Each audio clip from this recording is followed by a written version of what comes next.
ওই যে ফোন করে এখন উঠায় না ফোন।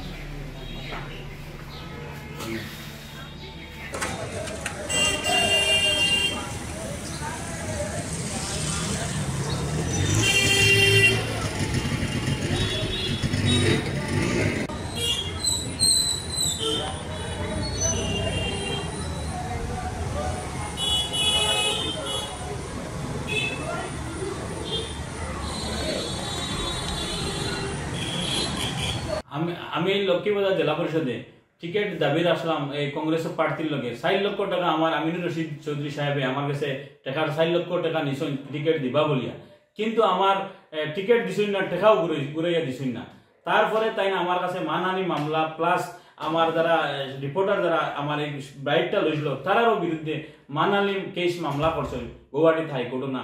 তখন আজকে আমি অতদিন অপেক্ষা করছি, এখন পর্যন্ত আমি টাকাটা পাইছি না। গতকালকে দেখতে পাইলাম যে সেলিম বলি আরো জন ক্যান্ডিডেটে পলিথিনের ক্যারি ব্যাগের ভিতরে যে আমিনুর রশিদ চৌধুরী সাহেব এই টাকাটা তাই খানো লইয়া গেছে, তদন্ত এটা করাও প্লাস তাই যেন আমার উপরে মানহানি করলাম, আমার রিপোর্টার আর যারা আমার কথার ভিত্তিতে যারা দিয়েছে তার উপরে মানহানি করলাম, এই খালা ব্যাগটা খানো গেছে এটা তদন্ত করাও।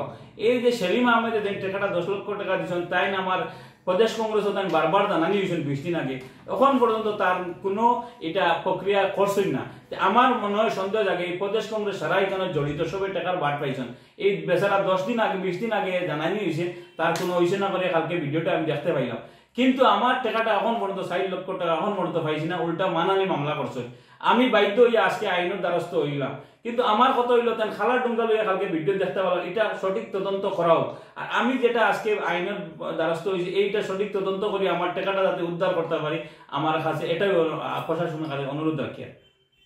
হয়, ময়ো আপোনালোকৰ নিউজ চেনেলত দেখা পাইছোঁ, কি হৈছে সঁচাকৈ মই বুজি পোৱা নাই। কিন্তু আগতে কেতিয়াও শিৱুহিত এনেকুৱা হোৱা নাছিল।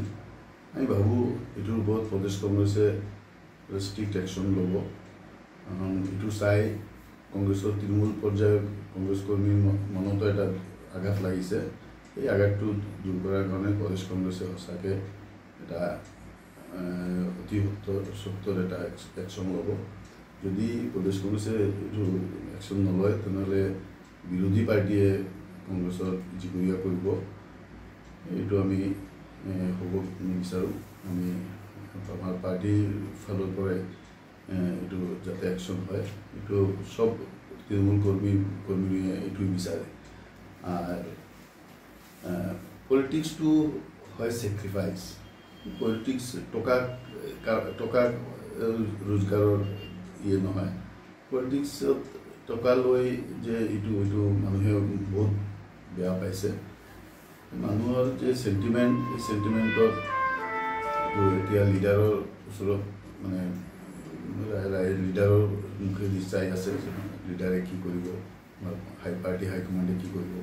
আমি আশা কৰোঁ যে পাৰ্টি এটা ষ্ট্ৰং একশ্যন ল'ব, যিবিলাক এই কামত জড়িত আছে তেওঁলোকৰ।